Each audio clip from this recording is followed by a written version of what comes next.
My name is Emma Rodriguez, and this is the story of how my dream wedding became the stage for the most devastating family betrayal I could have imagined. What started as my parents trying to force my estranged sister into my bridal party ended with me discovering a conspiracy that had been destroying my life for years.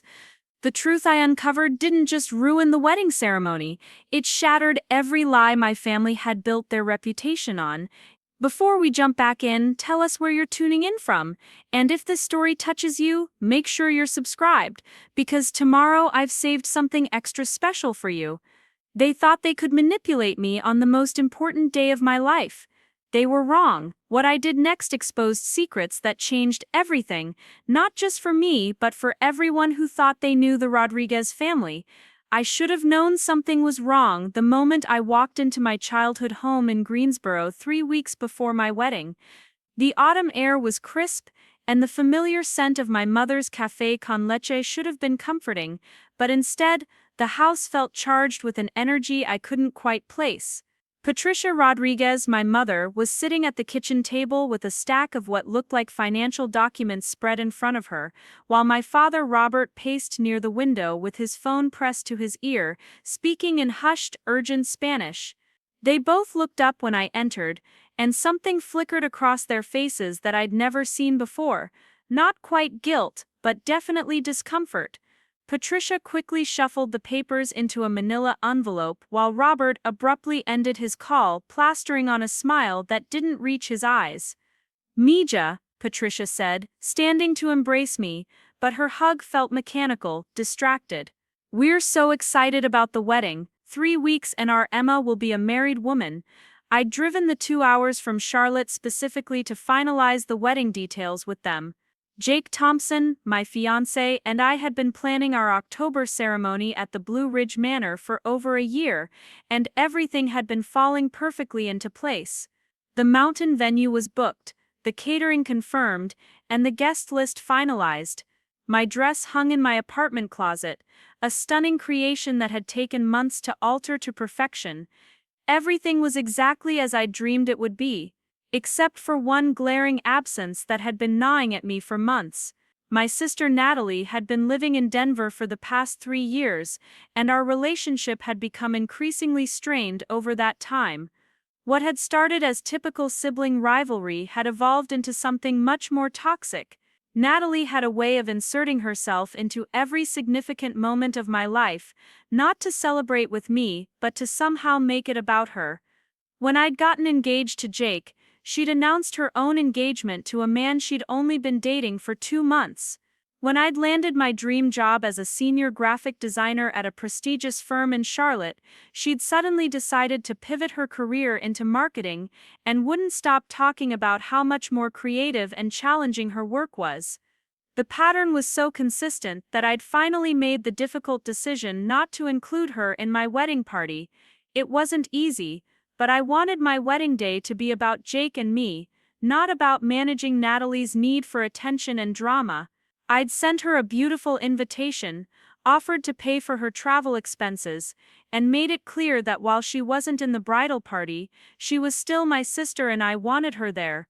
Her response had been radio silence for 2 months, followed by a series of increasingly manipulative text messages and social media posts about how family should always come first and how some people forget where they came from when they find success. I thought my parents understood my decision. They'd witnessed years of Natalie's behavior, the way she could turn any celebration into chaos, the way she collected grievances and wielded them like weapons whenever she felt slighted. But as I sat in their kitchen that afternoon, watching them exchange meaningful glances, I began to suspect that understanding and agreeing were two very different things. "So," Robert said, settling into his chair with the careful movements of a man preparing for a difficult conversation, "we wanted to talk to you about something important regarding the wedding." My stomach clenched. In my experience, conversations that began this way never ended well. Patricia reached across the table and took my hand, her grip just a little too tight. "We've been thinking a lot about family, about what this wedding represents, about the importance of healing old wounds." "What are you talking about?" I asked, though I was already beginning to suspect where this was headed. Your sister called us last week, Robert continued, his voice taking on the tone he'd used when I was a child, and he was trying to convince me that taking medicine would make me feel better. She's been struggling, Emma. The move to Denver hasn't been easy for her, and she's feeling very isolated from the family. I felt the familiar surge of frustration that always accompanied discussions about Natalie's feelings and Natalie's struggles. It was as if my parents had developed selective amnesia about all the ways she'd hurt me over the years, all the times she'd made family gatherings uncomfortable, all the drama she'd created around every milestone in my life. Mom, Dad, I understand that Natalie is going through a difficult time, but that doesn't change the fact that including her in my bridal party would be a mistake. You know how she gets at family events. You know how she turns everything into a competition or finds ways to create conflict. Patricia's grip on my hand tightened. That's exactly why we need to extend an olive branch. This wedding is an opportunity to bring our family back together, to show Natalie that she's loved and valued, by forcing me to make her my maid of honor. The words came out sharper than I'd intended, but the direction of this conversation was becoming crystal clear. Robert shifted in his seat, and I saw something in his expression that sent a chill through me. It wasn't the loving concern of a father worried about his daughter's relationship. It was something harder, more calculating. Not forcing, he said carefully. But yes, we think making Natalie your maid of honor would go a long way toward healing the rift between you two. It would show her that family comes first, that success and happiness don't mean leaving people behind. The implication stung. The suggestion that my decision to limit Natalie's role in my wedding somehow represented abandoning family values felt like a manipulation tactic, and not a particularly subtle one. And if I refuse? I asked, though I wasn't sure I wanted to hear the answer. Patricia and Robert exchanged another one of those loaded glances, and when Patricia spoke again, her voice carried a weight that made my chest tighten. Emma, your father and I have been looking forward to walking you down the aisle since you were a little girl. It's one of the most important traditions, one of the most meaningful moments a parent can share with their child. The pause that followed felt endless. But if you can't find it in your heart to include your sister, to put family unity above your personal preferences, then we don't feel comfortable participating in that tradition. It would feel hypocritical for us to celebrate a union that comes at the cost of family division. The words hit me like a physical blow. They were threatening to boycott walking me down the aisle unless I capitulated to their demands about Natalie. They were holding one of the most important moments of my wedding hostage to force me into compliance. I stared at them, searching their faces for some sign that this was a bluff, that they couldn't possibly mean what they were saying. But their expressions remained resolute, almost rehearsed, as if they'd practiced this conversation beforehand. You're not serious, I whispered. Preparing and narrating this story took us a lot of time, so if you are enjoying it, subscribe to our channel. It means a lot to us. Now back to the story. We're completely serious, Robert replied, his voice steady but not unkind. This isn't about punishment, Emma. It's about priorities. It's about what kind of family we want to be. I felt something crack inside my chest, a fissure that seemed to split my understanding of my parents, of my family, of everything I thought I knew about the people who were supposed to love me unconditionally. They were willing to miss one of the most important moments of my life, to leave me without the traditional family support that I'd been counting on, unless I agreed to center my wedding around managing Natalie's feelings. The rational part of my mind understood that I could call their bluff. I could plan to walk down the aisle alone, or ask Jake's father to escort me, or simply proceed with the ceremony without the traditional processional. But the emotional devastation of having my own parents threaten to abandon me on my wedding day, unless I submitted to their manipulation, was overwhelming. I need some time to think about this, I managed to say, standing on shaky legs. Patricia rose as well, her expression softening into something that might have been sympathy if it weren't so clearly calculated. Of course, Misha. Take all the time you need, but remember, the wedding is in 3 weeks. If you decide to include Natalie, we'll need time to coordinate everything, to make sure she can get here from Denver, to help her find a dress. The practical details they'd already considered told me everything I needed to know about how long they'd been planning this ambush. This wasn't a spontaneous decision born of sudden concern for family unity. This was a calculated strategy, probably weeks in the making. I left their house in a daze, the 2-hour drive back to Charlotte passing in a blur of anger, hurt, and confusion. Jake was waiting for me in our apartment, and one look at my face told him that something had gone terribly wrong. "What happened?" he asked, pulling me into his arms before I'd even fully closed the door behind me. I told him everything, watching his expression shift from confusion to disbelief to anger as I recounted the conversation. Jake had met my family numerous times over the 3 years we'd been together, and while he'd always been diplomatic about Natalie's behavior, he'd witnessed enough of her drama to understand why I'd made the decisions I had about the wedding. "They can't be serious," he said when I finished. "They're really going to boycott their own daughter's wedding over this?" Apparently. I sank onto our couch, the weight of the situation settling over me like a heavy blanket. "I don't understand it, Jake. Yes, my parents have always made excuses for Natalie, but this is different. This feels," I struggled to find the right word. "Desperate," Jake supplied. "It feels desperate, like they're not just trying to include Natalie, but like they need her there for some reason that has nothing to do with family unity." His observation struck me as exactly right, though I couldn't quite put my finger on why. There had been something in my parents' demeanor, something beyond the typical guilt-tripping and emotional manipulation that characterized most family conflicts. They hadn't just seemed determined to get their way, they'd seemed anxious, almost frantic. I thought about the documents Patricia had quickly hidden when I'd arrived, about Robert's hushed phone conversation, about the way they'd both seemed on edge even before we'd started discussing the wedding. There were undercurrents to this situation that I didn't understand, motivations that went beyond simply wanting their daughters to get along. Over the next few days, I found myself alternating between fury and heartbreak.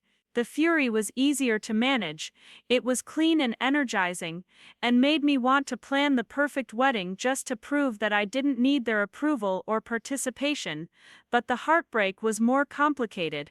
It forced me to confront the possibility that my parents' love for me was conditional, that their support came with strings attached that I'd never fully recognized. I called my best friend Casey Martinez, who worked as a wedding planner and had been helping me coordinate details for the Blue Ridge Manor ceremony. Casey had known my family for years, had witnessed the dynamics between Natalie and me firsthand, and had been one of the few people who'd completely supported my decision to keep my sister out of the bridal party. "They said what?" Casey's voice came through the phone sharp with indignation. "Emma, that's emotional blackmail, plain and simple. You can't let them manipulate you like this." "But what if they're serious? What if they really won't walk me down the aisle? Then they're terrible parents, and you're better off without them," Casey replied without hesitation. "But honestly, I don't think they'll go through with it. This feels like a power play, like they're testing to see how much control they still have over your decisions." Casey's words were comforting, but they didn't address the deeper question that was keeping me awake at night. Even if this was a power play, even if my parents were bluffing, what did it say about our relationship that they were willing to use such extreme emotional manipulation to get their way? What did it say about how they viewed me, about how they valued my happiness and autonomy? I decided to do something I'd never done before. I called Natalie directly. The phone rang 4 times before she answered, her voice carefully neutral in a way that suggested she'd been expecting my call. "Emma, how are the wedding plans coming along? I think you know why I'm calling, Natalie." A pause, then a sound that might have been a sigh, or might have been a laugh. "Mom and Dad talked to you." "They did, and I have to say, I'm impressed by the level of coordination this must have required. The timing, the ultimatum, The fact that they already have contingency plans for getting you here and finding you a dress, this was clearly planned well in advance. I don't know what you're talking about, but her tone suggested otherwise. Natalie, what's going on? This isn't just about you wanting to be included in the wedding. There's something else happening here, something I'm not seeing. Why is it so important to Mom and Dad that you be there? Another pause, longer this time. When Natalie spoke again, her voice had lost some of its careful control. Maybe because I'm family, Emma. Maybe because some of us actually care about maintaining relationships, instead of just cutting people out when they become inconvenient. The accusation stung, partly because it echoed the guilt I'd been carrying about my decision to exclude her from the bridal party. But there was something else in her tone, something that sounded almost scared.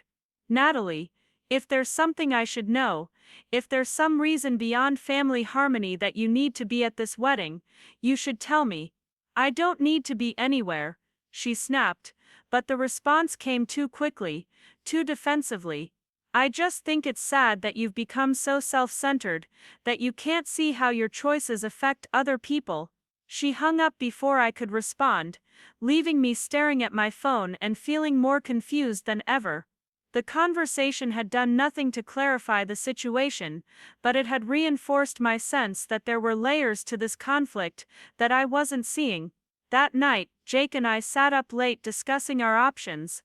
We could call my parents' bluff and proceed with the wedding as planned, hoping they'd come to their senses. We could postpone the ceremony until family relations improved. We could have a small, intimate ceremony with just Jake's family and our closest friends. Or I could give in to their demands and make Natalie my maid of honor, preserving the family peace, but sacrificing my own vision for my wedding day. None of the options felt right. None of them addressed the fundamental issue, which was that my parents were willing to use emotional manipulation to control my decisions, and that there seemed to be motivations behind their demands that they weren't sharing with me. What if we hire a private investigator? Jake suggested around midnight, only half joking, to investigate my own family, to find out what's really going on here, because you're right, this doesn't make sense. Your parents aren't usually this manipulative, at least not to this degree. And Natalie sounded genuinely anxious when you talked to her, not just entitled. The suggestion was outrageous, but it also wasn't entirely unreasonable. There were clearly things happening behind the scenes that I wasn't privy to, decisions being made about my life without my input or knowledge. If my family was going to treat me like an outsider, maybe it was time to start thinking like one. I was still mulling over Jake's suggestion when my phone rang the next morning. The caller ID showed Casey's name, but her voice was tight with an urgency I'd never heard before. Emma, you need to get down to the venue. Now, what's wrong? Did something happen with the booking? Just get here. And Emma, don't call your parents. Don't tell them you're coming. I'll explain everything when you arrive. The drive to Asheville felt longer than usual, my mind racing through possibilities, none of them good. Casey had been handling the final details for the venue, coordinating with the catering staff, and the florists and the musicians. If there was a problem significant enough to require my immediate presence, it had to be something major. The Blue Ridge Manor sat nestled in the mountains like something out of a fairy tale, its stone facade and sprawling gardens, exactly as beautiful as they'd been in all my dreams about the wedding day. But Casey was waiting for me in the parking lot, with an expression that made my stomach drop. What's going on? I asked before I'd even fully gotten out of my car. I've been coordinating with Miss Chen, the venue coordinator, about the final details for next weekend. Casey began, her words coming fast and clipped.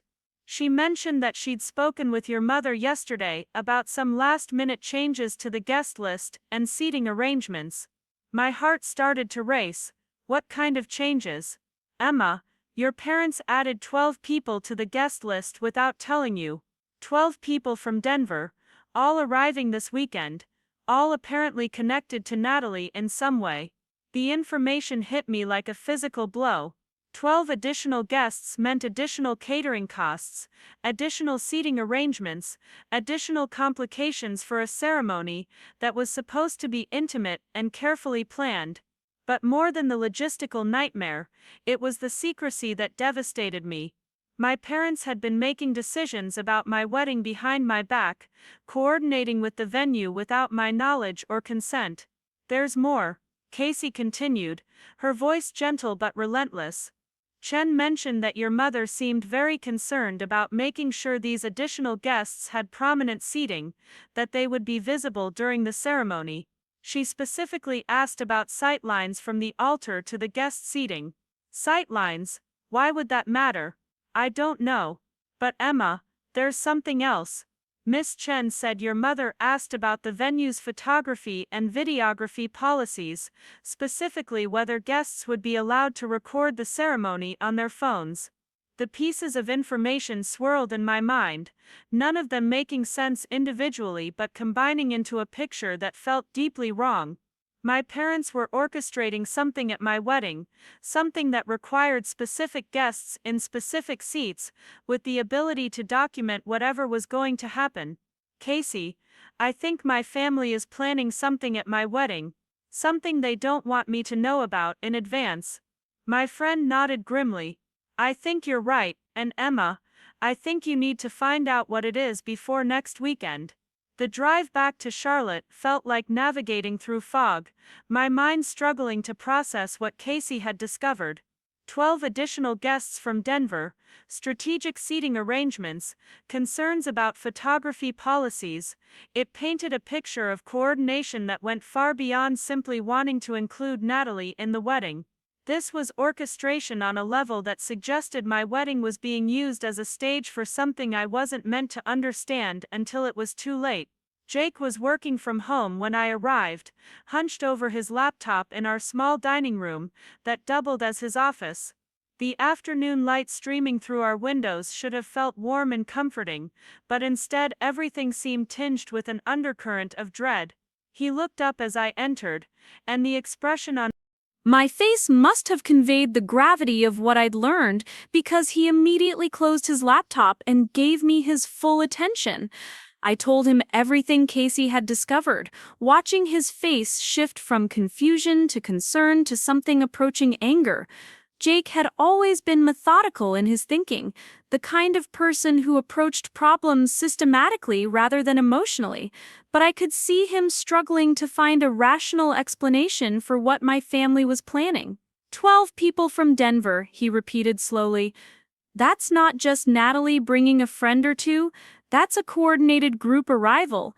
And the seating arrangements, the photography concerns, it's like they're planning some kind of performance, and they want to make sure it's properly documented and visible. Jake leaned back in his chair, running his hands through his dark hair in a gesture I recognized as his thinking pose. Emma, what if this isn't really about including Natalie in the wedding? What if the wedding is just the excuse, and there's something else they need to accomplish? The question hung in the air between us, heavy with implications I wasn't ready to fully consider. The idea that my wedding day might be secondary to some other agenda my family was pursuing was almost too painful to contemplate, but it aligned with everything we'd observed about their behavior. But what could they possibly need to accomplish that requires a wedding as a backdrop? I asked. What happens at weddings that doesn't happen at other family gatherings? Legal ceremonies, Jake said quietly, public declarations, witnesses, documentation. The words sent a chill through me. Legal ceremonies, witnesses, documentation, all the elements that made weddings more than just celebrations, all the elements that made them official, binding, matters of public record. You think they're planning to use our wedding to make some kind of legal declaration? But what could that be? Jake shook his head. I don't know. But Emma, I think we need to find out before next weekend. If your family is planning to use your wedding day for something you haven't consented to, you have the right to know what it is. That evening, I made a decision that felt both necessary and like a betrayal of everything I'd been taught about family loyalty. I called my cousin Miguel, who worked as a paralegal in Greensboro and had always been the family member most willing to speak honestly about difficult subjects. Miguel was 3 years older than me, the son of my father's brother, and he'd grown up witnessing many of the same family dynamics that had shaped my relationship with my parents and Natalie. "Emma, how are the wedding preparations going?" Miguel's voice was warm, genuinely interested, but I detected something underneath it that might have been concern. "That's actually what I'm calling about, Miguel. I need to ask you something, and I need you to be completely honest with me, even if it's not what I want to hear." A pause. "Okay. What's going on?" I told him about the ultimatum my parents had given me, about the mysterious additional guests, about all the strange coordination that seemed to be happening around my wedding without my knowledge or input. As I spoke, I could hear Miguel's breathing change, becoming more deliberate, more careful. "Miguel, is there something happening in the family that I don't know about? Something that would explain why my parents are so desperate to have Natalie at my wedding?" The silence that followed was long enough to confirm my suspicions that there was indeed something I wasn't being told.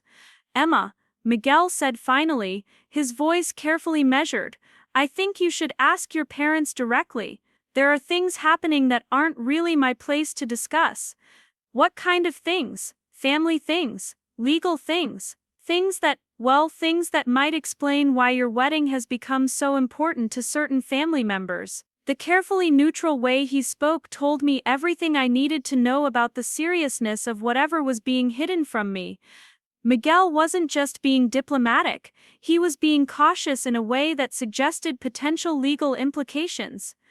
"Miguel, if there's something that's going to affect my wedding, something that's going to involve me whether I know about it or not, don't I have the right to understand what it is?" Another pause. "Yes, you do. But Emma, you need to be prepared for the possibility that what you learn might change how you feel about moving forward with the ceremony as planned." After I hung up with Miguel, Jake and I sat in our living room in silence, both of us processing the implications of what I'd just learned. There were family secrets, legal complications, and some kind of situation that made my wedding ceremony crucial to resolving whatever was happening. The romantic celebration we'd been planning for over a year was apparently serving a dual purpose that no one had bothered to inform us about. "I'm going to Greensboro tomorrow," I announced suddenly. "I'm not calling first. I'm not giving them time to prepare their explanations or hide whatever they've been hiding. I'm just going to show up and demand answers." Jake nodded. "I'm coming with you. You don't have to do that. This is my family mess. Emma, they're about to become my family too, and if they're planning to use our wedding for something we haven't agreed to, then it's my mess as much as yours." The next morning, we made the drive to Greensboro in Jake's car, the October landscape beautiful in a way that felt almost mocking given the tension that had been building for days. The mountains were spectacular in their fall colors, the kind of scenery that should have filled me with excitement about the wedding that was now just days away. Instead, I felt like I was driving toward a confrontation that would either resolve the mystery surrounding my family's behavior or shatter my relationship with them entirely. We arrived at my parents' house just after noon, and I could see Patricia's car in the driveway alongside a vehicle I didn't recognize. A dark sedan with Colorado plates that had to belong to Natalie. My sister had apparently arrived in town without bothering to inform me, another piece of coordination that suggested the level of planning that had been happening behind my back. I didn't knock. I used my key and walked directly into the house, Jake following behind me. The sound of voices from the kitchen stopped abruptly as we entered, and I could hear the scraping of chairs and the rustle of papers being quickly gathered. "Emma," Patricia's voice called out, higher than usual with surprise or alarm, "what are you doing here?" I walked into the kitchen and found a scene that looked like the aftermath of a business meeting rather than a casual family visit. The table was covered with documents, several laptops were open, and there were 3 people I'd never seen before sitting alongside my parents and Natalie. The strangers were well dressed in a way that suggested professional rather than social purposes, and one of them was holding what looked like legal paperwork. "Hello, Mom, Dad, Natalie," I said, my voice steady despite the pounding of my heart. "I think we need to have a conversation."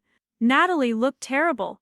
My sister had always prided herself on her appearance, but she looked thin, stressed, and there were dark circles under her eyes that suggested she hadn't been sleeping well. She also looked guilty, avoiding my gaze in a way that was completely unlike her usual confrontational approach to family conflicts.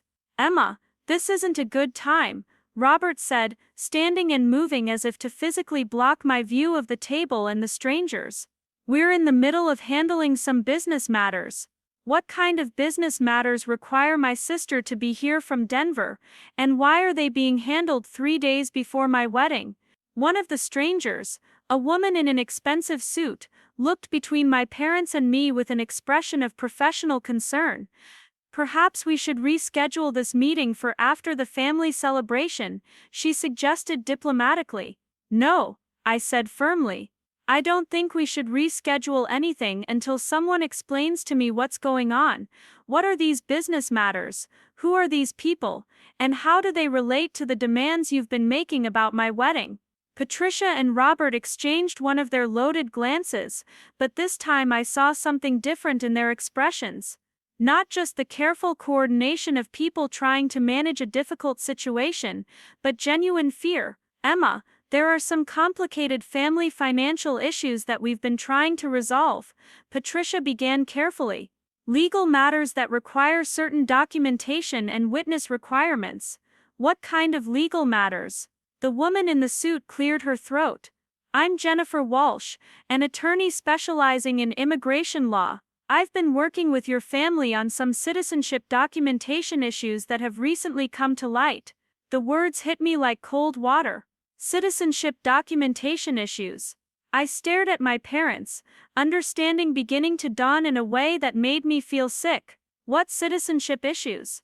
I asked, though I was starting to suspect I already knew the answer. Natalie spoke for the first time since I'd arrived, her voice barely above a whisper. "Emma, I'm not a legal citizen. I never have been." The room went completely silent. I could hear the tick of the kitchen clock, the hum of the refrigerator, the sound of my own heartbeat in my ears. The revelation was so unexpected, so contrary to everything I'd believed about my family, that my mind struggled to process it. "What do you mean you're not a legal citizen? You were born here." "We all were." "No," Patricia said quietly. "You were born here. Natalie was born in Mexico before we immigrated. We brought her when she was 6 months old, and we made some decisions about documentation that seemed right at the time, but have created complications now." I sank into one of the kitchen chairs, my legs suddenly unable to support me. "You mean Natalie has been living here illegally for 30 years? "Not illegally," one of the other strangers interjected. He was older, distinguished, with the kind of calm authority that suggested extensive experience with complicated legal situations. "Undocumented. There's a difference, and there are paths to resolution. I'm David Martinez, an immigration specialist," he continued.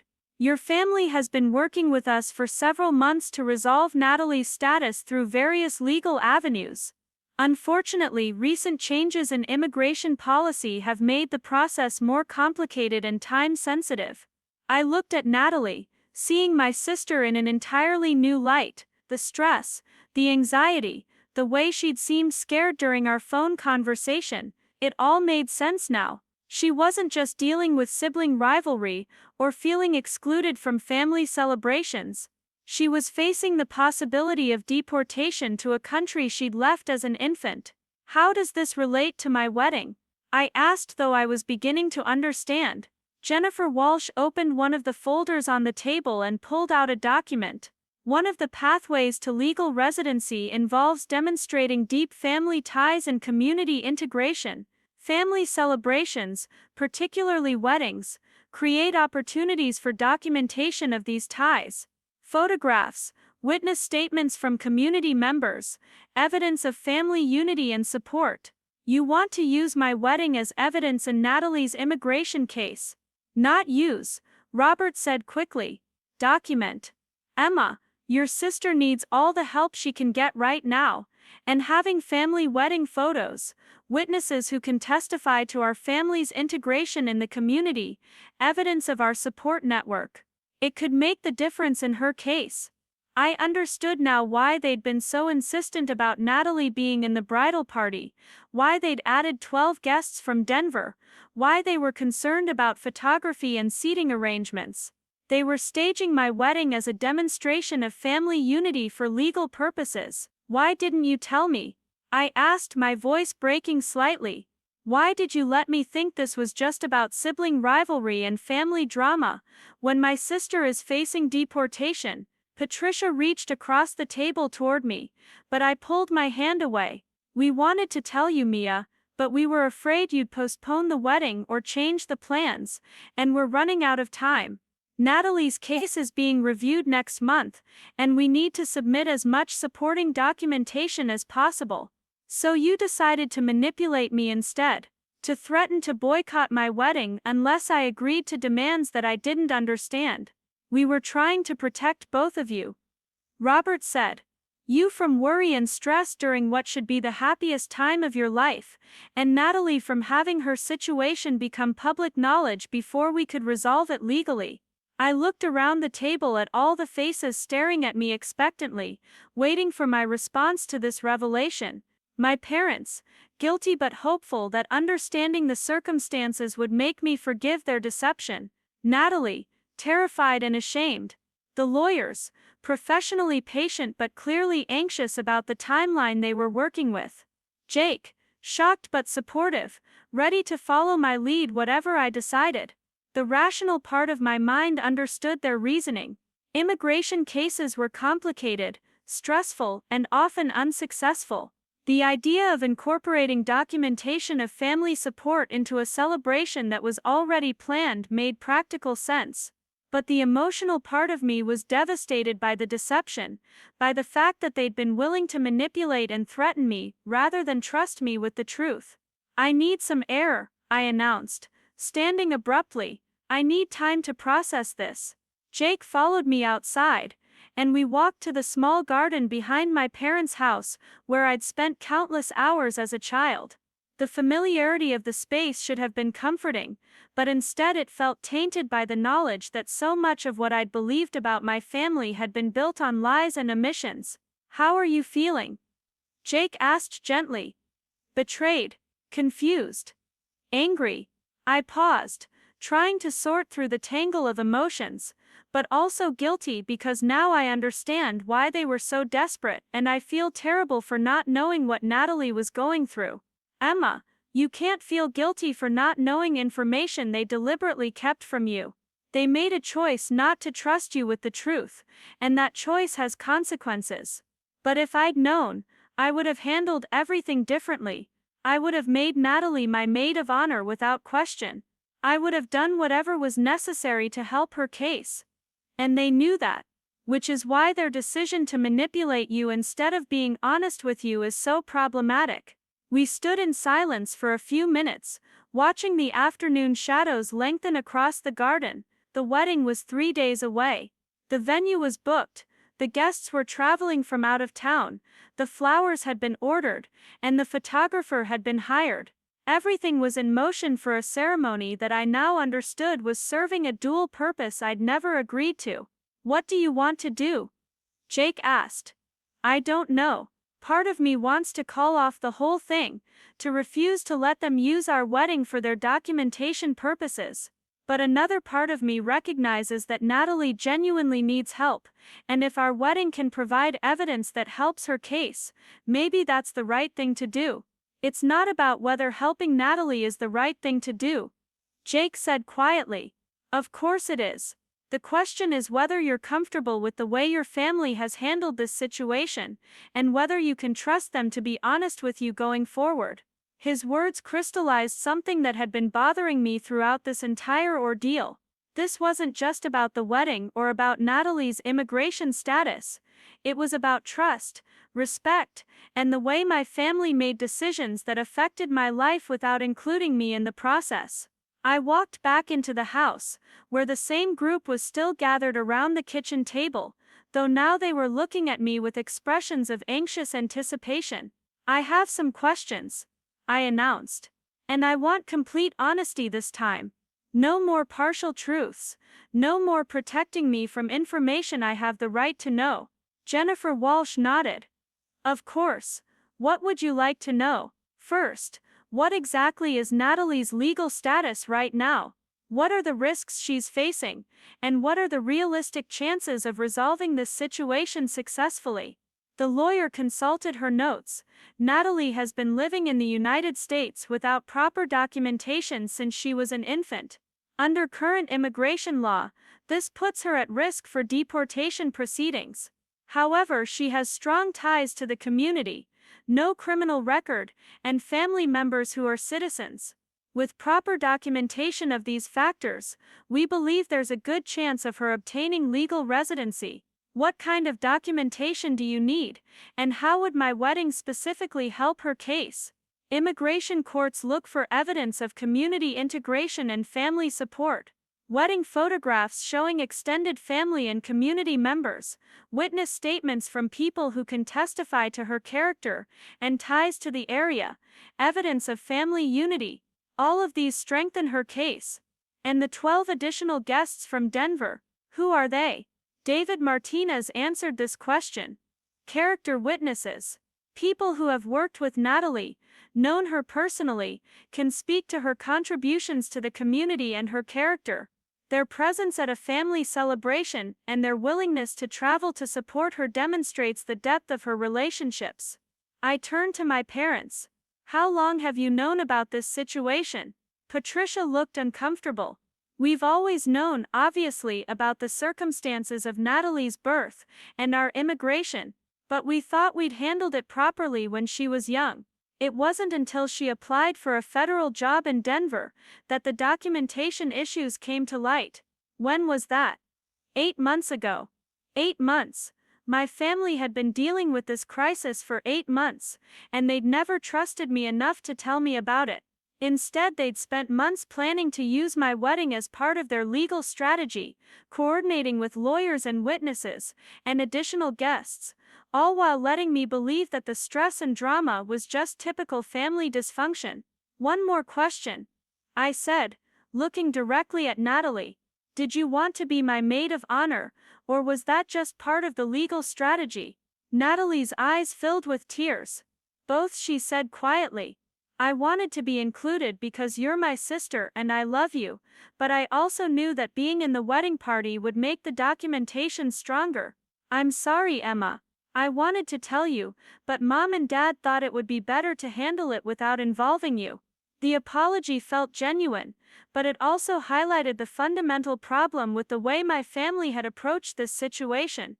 They'd made decisions about my life, my wedding, and my relationships based on what they thought was best rather than trusting me to make informed choices. "I need tonight to think about this," I announced.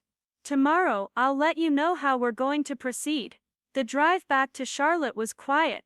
Both Jake and I lost in our own thoughts about what we'd learned and what it meant for our wedding plans. The ceremony was supposed to happen in 3 days, but now I understood that it wasn't just our celebration, it was potentially a crucial element in my sister's legal case. That evening, I called Casey and explained the situation. Her response was immediate and supportive. "Emma, this changes everything. If you decide to move forward with the wedding as planned, we need to make sure it's being documented properly for legal purposes. But if you decide you're not comfortable with that, we need to start making some serious changes to the plans." What would proper documentation look like? Professional photography focused not just on you and Jake, but on family interactions, community members, the breadth of support. Video testimony from guests about Natalie and your family. Basically, we'd need to approach it like we're creating a legal record as well as a wedding celebration.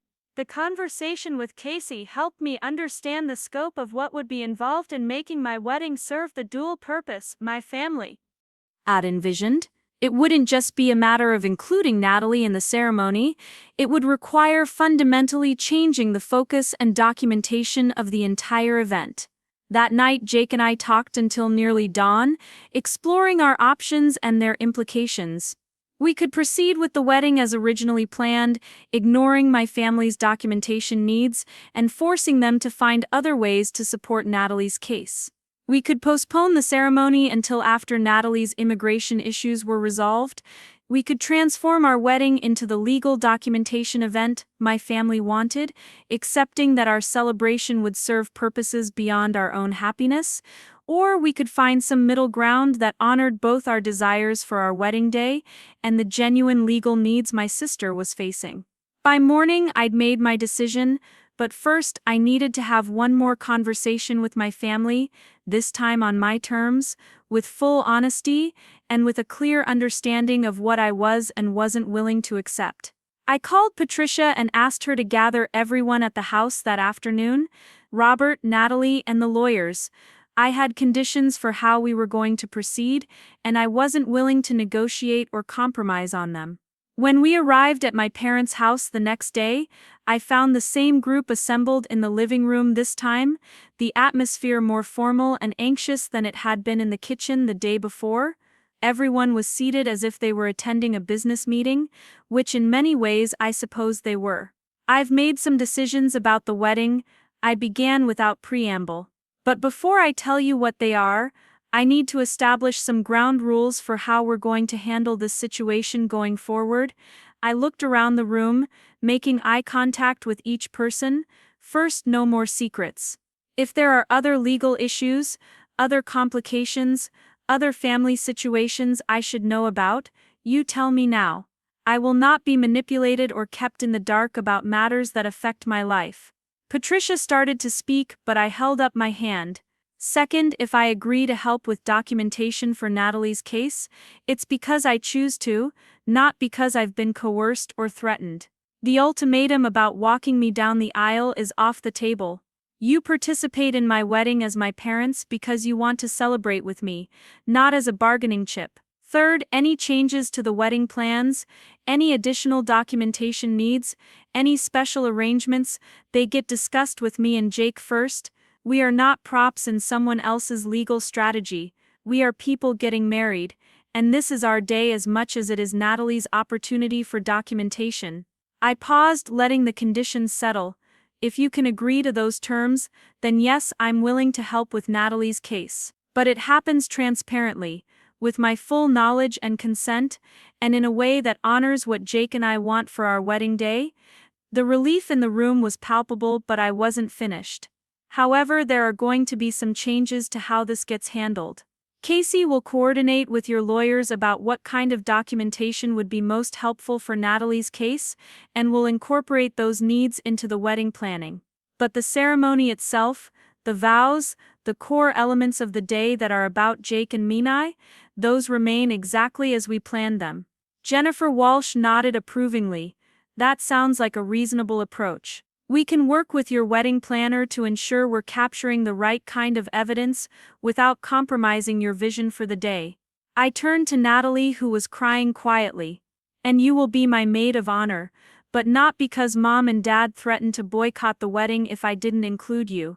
You'll be my maid of honor because you're my sister, and because I want to support you through this situation, and because I love you despite all the complications between us. Natalie stood up and crossed the room to hug me, and for the first time in years the embrace felt genuine rather than performative. "Thank you, Emma," she whispered.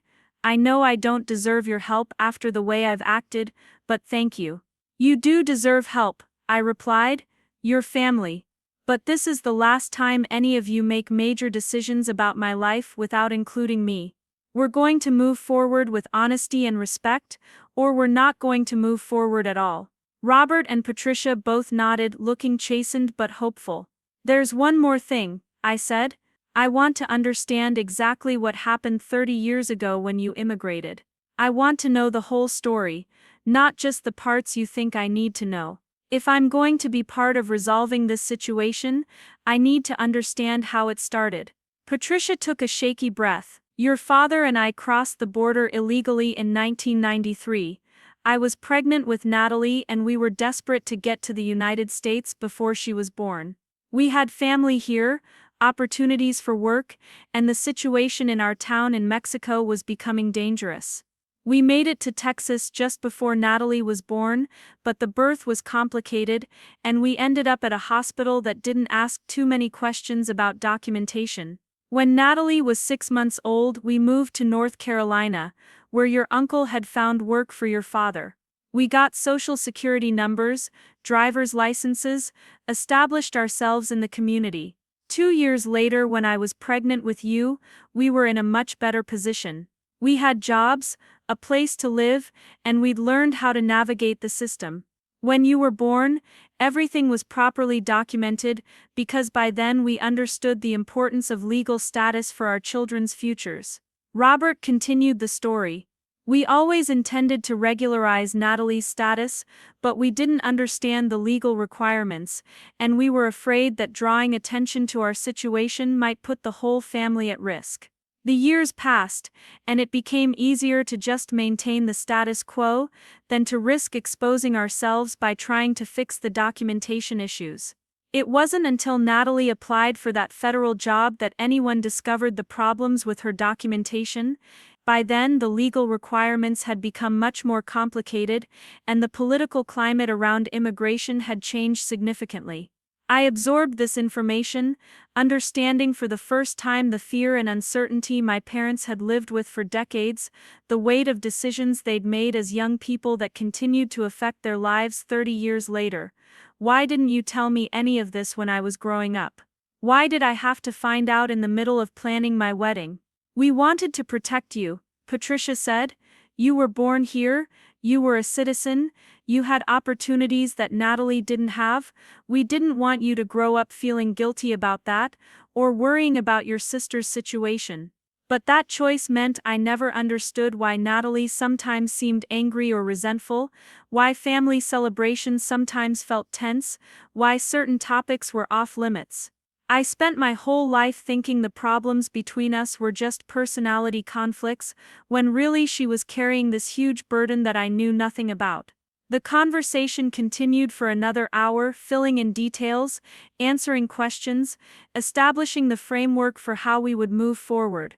By the time Jake and I left for Charlotte that evening, I felt like I finally understood my family in a way I never had before. The wedding was 2 days away, and now it would serve a dual purpose. Jake and I would celebrate our commitment to each other, surrounded by family and friends in the beautiful mountain setting we'd dreamed of. But we'd also be creating documentation that could help determine whether my sister would be able to remain in the only country she'd ever really known. The weight of that responsibility was significant, but it also felt right in a way that the manipulation and secrecy never had. We were moving forward with full knowledge, clear intentions, and honest communication. Whatever happened at the ceremony, it would reflect the choices Jake and I had made together, not decisions that had been made for us by people who thought they knew what was best. The morning of the wedding dawned crisp and clear, with the kind of perfect October weather that makes the Blue Ridge Mountains look like a postcard. I stood on the balcony of the bridal suite at the manor, watching the early morning mist rise from the valleys below, and felt a strange sense of calm that had been absent throughout the weeks of family drama and revelations. Today, Jake and I would become husband and wife, but we would also be participating in something larger than ourselves. A demonstration of family unity that could determine my sister's future in this country. Casey arrived at 7 in the morning with a team of assistants, transforming the bridal suite into a coordination center that managed both wedding logistics and legal documentation needs. The photographers had been briefed, not just on capturing beautiful wedding moments, but on documenting family interactions, community support, and the breadth of relationships that would strengthen Natalie's immigration case. It felt surreal to be getting married with such dual purposes in mind, but there was also something meaningful about the weight of it all. Natalie knocked on the door just as I was stepping into my wedding dress, and I called for her to come in. She looked beautiful in the deep burgundy maid of honor dress we'd selected together during a frantic shopping trip 2 days earlier, but I could see the tension in her shoulders, the anxiety she was carrying about everything this day represented for her future. "Emma, I need to say something before we get caught up in all the ceremony," she began, her voice shaking slightly. "I know we've had our differences over the years, and I know I haven't always been the sister I should have been. But what you're doing today, the way you've handled finding out about my situation, the generosity you've shown in making this day work for both your dreams and my needs, I will never forget it." I reached out and took her hands, surprised by how natural the gesture felt after years of awkwardness between us. "Natalie, we're family. Real family with all the complications and challenges that come with it. What's happening today isn't just about helping your immigration case. It's about us finally being honest with each other, finally understanding what we've both been dealing with." She nodded, tears threatening to spill over and ruin her carefully applied makeup. "I was so scared you'd hate me when you found out the truth. Scared you'd think I was trying to use your special day for my own purposes.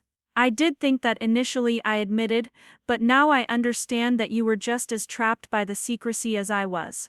Mom and Dad made decisions for both of us without giving us the chance to make our own choices about how to handle the situation." Patricia appeared in the doorway, resplendent in her mother of the bride outfit, but I could see the nervousness in her expression. The past few days had been challenging for all of us as we worked to rebuild trust and establish new patterns of communication within our. "How are my beautiful daughters doing?" she asked, but her voice carried a tentative quality that suggested she was still uncertain about where she stood with me. "We're good, Mom," I said, meaning it for the first time in weeks. "Really good." The ceremony itself was everything Jake and I had dreamed it would be. The mountain backdrop was spectacular, the weather was perfect, and our guests filled the outdoor seating area with warmth and celebration. But there were also elements we'd incorporated specifically for Natalie's documentation needs, and tented family members gave brief speeches about our family's contributions to the community, longtime friends shared stories about our integration and involvement in local organizations, and the photographers captured not just the romantic moments between Jake and me, but the broader evidence of family and community support. As Robert walked me down the aisle, I felt a complex mix of emotions: pride and joy about marrying Jake, certainly, but also a deeper sense of family unity than I'd experienced in years. My father's presence beside me wasn't just fulfilling a wedding tradition, it was a demonstration of our family's strength and cohesion that could have real legal implications for my sister. When I reached the altar and saw Jake waiting for me, looking handsome and slightly nervous in his dark suit, everything else faded into the background for a moment. This was still our day, our commitment, our beginning as a married couple. The documentation and legal purposes were important, but they didn't diminish the genuine love and celebration that filled the ceremony. Natalie stood beside me as my maid of honor, and when Jake and I exchanged vows, I could see her quietly crying, not from sadness or anxiety, but from genuine happiness for us, and perhaps relief that the family secrecy was finally behind us. The 12 additional guests from Denver were positioned throughout the ceremony seating, and I could see them taking photographs and notes that would become part of Natalie's legal documentation. The reception was a masterful balance of celebration and strategic documentation. The lawyers had coordinated with Casey to ensure that key moments were properly captured: IDAC speeches from community leaders who knew our family, testimonials from Natalie's Denver colleagues about her character and contributions, interactions between family members that demonstrated our unity and support for one another. But it was still a wedding reception. Jake and I had our first dance to the song we'd chosen months earlier, we cut the cake we'd spent hours selecting, and we celebrated with friends and family who had traveled from across the country to be with us. The dual purposes of the event created some unusual elements, but they didn't overshadow the genuine joy and celebration. During the dinner, I found myself watching Natalie interact with the Denver guests, seeing her in a new light as people spoke about her work, her friendships, her contributions to their community. For the first time, I understood that her life in Colorado wasn't just an escape from family drama. She had built genuine relationships and made real contributions to her adopted city. The people who had traveled to support her weren't just providing legal testimony, they were demonstrating authentic care and respect for my sister. Jake's best man speech was particularly moving, not just because of his kind words about our relationship, but because he spoke about the importance of family, the value of people who support you through difficult times, and the way love expands to encompass not just couples but entire communities. It was exactly the kind of testimony that would strengthen Natalie's case, while also being completely genuine to the spirit of our wedding. As the evening wound down, I found myself in a quiet corner with Jennifer Walsh, the immigration attorney who was reviewing some of the documentation they'd gathered throughout the day. "How do you think it went from a legal perspective?" I asked. "Exceptionally well," she replied with genuine enthusiasm. The breadth of community support, the testimony from character witnesses, the evidence of your family's integration and contributions to local organizations, it creates a compelling picture for Natalie's case.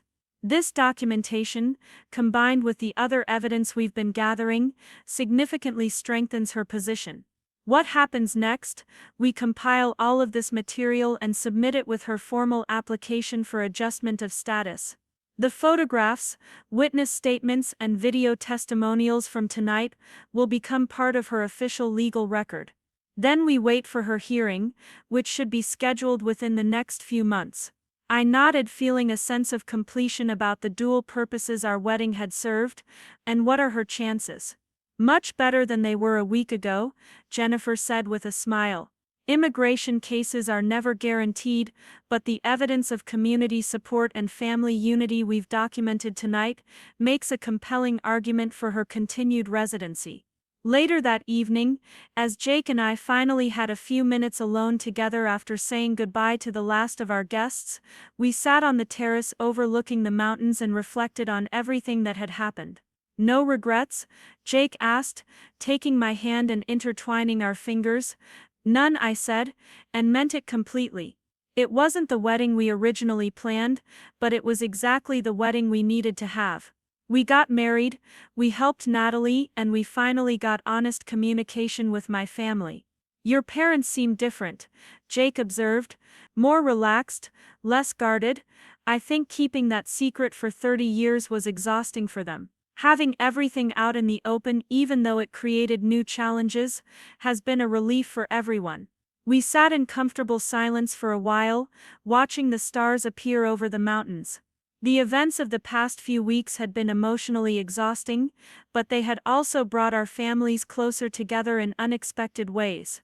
Jake's parents had embraced Natalie and her situation with immediate acceptance and support, offering to provide additional character testimony if needed. My extended family had rallied around both the wedding celebration and Natalie's legal needs with an enthusiasm that surprised me. "I love you, Mrs. Thompson," Jake said softly, using my new married name for the first time. "I love you too, Mr. Thompson," I replied, "and I love that our wedding day ended up being about more than just us.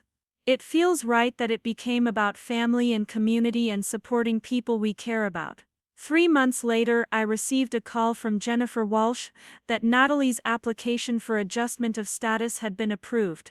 The documentation from our wedding, combined with the other evidence they'd submitted, had convinced the immigration court that she deserved the opportunity to remain in the United States as a legal resident.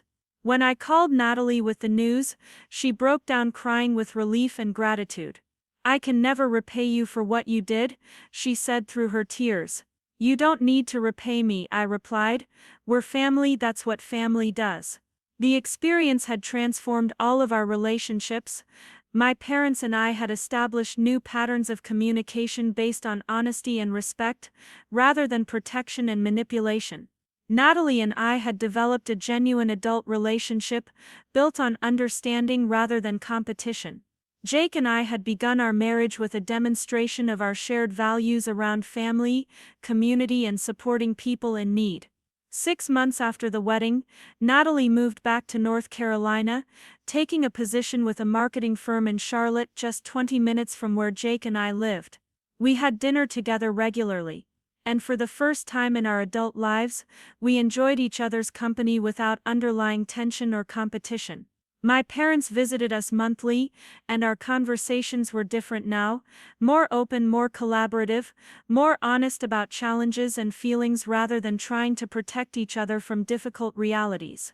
Robert and Patricia had begun volunteering with a local organization that helped immigrant families navigate legal processes, channeling their own experiences into support for others facing similar challenges. The wedding photos that had served as legal documentation for Natalie's case also became cherished memories of a day that represented new beginnings for our entire family. When people asked about our wedding, I always told them it was perfect, just not because everything went according to our original plan, but because it ended up reflecting our real values and priorities in ways we hadn't anticipated. Jake and I celebrated our first anniversary by returning to the Blue Ridge Manor, staying in the same bridal suite where I'd gotten ready that October morning. As we sat on the same terrace where we'd reflected on our wedding night, I thought about how much had changed in just 1 year. Do you ever wonder what would have happened if your parents had been honest with you from the beginning? Jake asked. Sometimes, I admitted, but I think maybe we all needed to go through the process we went through. The crisis forced us to have conversations we'd been avoiding for years, to establish new ways of relating to each other, to figure out what we actually valued as a family. And now we're stronger than we've ever been. More honest, more supportive of each other, more willing to face challenges together rather than trying to handle everything alone. As we watched the sun set over the same mountains where we'd been married, I felt grateful for the complications that had initially seemed like threats to our happiness. The deception and manipulation that had surrounded our wedding planning had ultimately led to deeper truth and stronger relationships than we'd ever had before. Our wedding day had been about more than Jake and me becoming husband and wife. It had been about family redemption, legal justice, community support, and the power of honesty to transform relationships that had been built on secrets and fear. It had been, in every way that mattered, exactly the wedding we were meant to have. Up next, you've got 2 more standout stories right on your screen. If this one hit the mark, you won't want to pass these up. Just click and check them out.